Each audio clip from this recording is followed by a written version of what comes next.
Hey, everyone, it's Isaiah. Welcome. Just give me a minute to get rid of this because we have started. That's it. There we are. Welcome.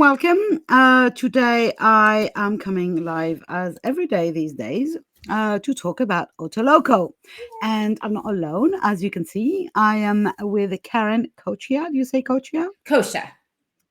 Coccia. Okay, thank you. Sorry. No It's 11 days to OTALOCO. Oh my goddess. So exciting. So exciting. SOCO, in case you were living under a rock and you've not realized, is the place to be on December 1st, 2nd, and 3rd. It's the Oracle and Tarot Lovers Congress. 22 speakers, one amazing sponsor, 22 free talks actually, plus freebies, offers, the deck shop. No, sorry, 2 deck shops. Now we now have a digital deck shop and a physical deck shop.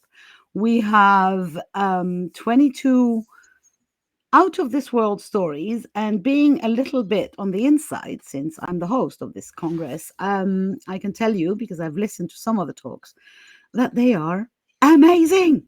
It's like so cool to hear people talk about their relationship with the cards in a way that is authentic, raw, emotional, fun, that is not about explaining anything or reading from a guidebook, but it is about the experience that each and every speaker has with one or many, maybe too many decks. Is there such a thing?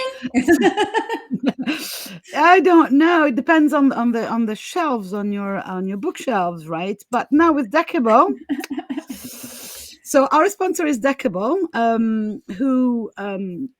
which is an app or a platform where you can basically download as many decks as your wallet will allow to play them. So it's like Audible for decks, basically, and it's so cool. Which is going to be genius. dangerous for us collectors or card addicts, but we'll see. Anyway, so Karen is one speakers. Oh, I forgot to say, and I keep forgetting to say that, and I need to say that because it's very important. We have 7 days worth of free replays. So we are not chasing you to watch 21 talks in 3 days, like no sleep, no eat, no going to the toilet. You've got time. I don't like pressuring people to, consume whatever information there is around. So you've got 7 days to breathe it in. Now, if 7 days is not enough for you, you can get more days and you can get more bonuses by upgrading to one of our paying tiers. But more about that on the registration page, which you will find somewhere around this video, depending on which channel you're watching. Yeah, I never know, because YouTube is below and then Facebook is above, but then Instagram, sometimes it's on the side. So it's like, what?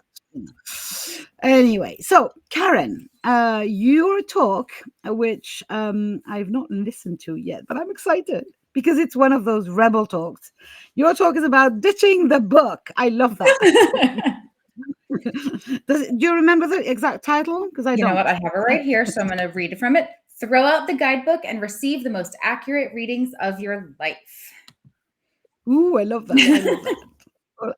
It's appealing to my rebel person, although I know that I personally it took me years to dare to and to trust myself. So I'm really looking forward to your talk. But for today, so that our listeners can maybe get to know you a little differently, I'm going to ask 2 questions, like I do for all the speakers in these flash interviews. And so one of them is a kind of a serious question, and the other one is less deep and less serious. So I would like to know, because you are an avid reader of decks, of cards, what is your personal connection? Do you have any philosophies, like Buddhism, or are you connected to something that is like an umbrella thing over the decks, or are you just anything goes as long as I connect I to energy? I mean, I guess I'm connected to the universe, but I'm very much a free spirit. I used to identify more as a witch. I've kind of moved out of that. It was too confining, too restrictive, and I've really pulled a lot of pieces from all of the different areas where I've studied. And actually, even as a teenager, because as a young child, I was raised Christian, and I sort of rejected that quite young, and it also didn't feel quite right. And when I was a teenager, I started exploring, like, why does prayer work? Because I could tell that it would work, but I didn't see it in the same way that, the church had taught it. And I actually received this whole download about this interconnection of energy. And like when you're sending prayer to someone else, it's like that sending of an energy, it's that intention, it's like you're sending that. And when you're asking for it, it's just reciprocated, right? It's you're pulling Mhm. it in. And so I've kind of based my entire life, I guess, off of that initial main download, because it was just so, oh. And as I've aged and kind of, explored more things, I can see like nuggets of truth in all sorts of things. So it's kind of like different approaches, different belief systems all have truth, but it's kind of like sometimes they're a little tunnel vision. So they Mhm. have different nuggets. So I've really come to a place where I can see the truth and the nuggets in everything. And that, it just depends on our lensing and Yeah. how we Yeah. choose to perceive things. Yeah, and what we're attracted to, kind of, Yes. it's What like resonates. it's like Absolutely. ice cream flavors, isn't it? Yes. So some of us like cookie dough, and others like strawberry, and Right. they're all ice cream. So I mean, Exactly. Because we're all in the same universe, right? So it's whatever approach works best for you, whatever system and structure or no structure works best. yeah, There's still yeah. that underlying truth to it all. And you're a tarot reader, right? So I am what I call a spiritual life coach. So I'm a certified tarot life coach. I'm a quantum energy healer. I have 3 different Reiki masters under my belt, and then I've studied homeopathy and a whole host of other things.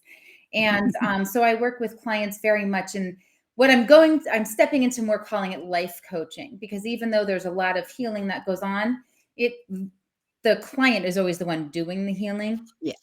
Mhm. So Yeah, it's really more of just I that agree. guide and interpreter. And So my question would be, my not serious question would be, if the major arcana of the tarot were celebrities, who would you assign to? I don't know. Pick a couple that and they can be any kind of celebrities. They can be fictional characters from books, or singers from nowadays. So I don't know. Maybe the Empress. you know, you said anyone, so I was already formulating an answer. Oh, okay, sorry. Is that okay? Or Be my guest. No, sorry. Yeah, absolutely. No, no. I was actually, I was trying to not overwhelm you with 21 of those. oh, thank you. No, you If know you what? have an answer. I did speak to I think I spoke to I did speak to the hermit in my talk, but this is going to go in a totally different direction. Instantly, when you said that, I had the visual. I had to get his name, Russell Brand. I Oh, totally see Russell Brand in the hermit at this point. Like, he has awesome. taken just this really introspective, exploratory, down the rabbit hole of existence. I love that. I love There's that. a lot of depth Very to him cool. that's surprising. Very cool. Any other that, pop out? So the Empress. Oh, but you forget the Empress if she doesn't Okay. inspire you, Anyone Pick else? anyone who's inspiring. Man, I don't know. Now I'm on the spot, because that one was all like instant drop in, and now so many. So I'm Doesn't matter, it was just a fun question. There's no a lot of pressure here. That's not true. I got to figure this out. Well, I can tell you who the high priestess is for me. She in my world, I work with goddesses a lot. So in my world, the high priestess is Persephone, because Persephone is both going upwards and downwards, because she is this both the spring maiden and the autumn witch, basically, or the autumn queen of the dead. So every time I have a deck, I check. This is one of the first cards I go and check and say, does that look like my Persephone? The one that I have in my head? No. Yes. Okay, I'll have this deck then. It's like we are as card people, we are attracted or repelled by decks, isn't it? Thank Absolutely. heavens, because otherwise we would be buying all of them. Well, that, and they would also be pretty boring because they'd also have to wind up kind of similar, right? Because we all Yeah. have different personalities. So if we're all going to the same thing, then all those decks are going to go by the wayside and Awesome. gets kind Yeah, of I agree. That's a very, streamlined in. very good, very nice point. Absolutely. So thank you. Yeah. Thank you very much for these insight. I'll give a ring to Russell Brand now and ask him. Thanks very much. I will see you in Otaloco, and hopefully I will see you people who are watching this also on Otaloco. Register, come and play with us. It's going to be so much fun, and it's free, right? Um, Plus, you get a real big chunk of amazingness. Me, Kat. I'll talk to you soon. Bye.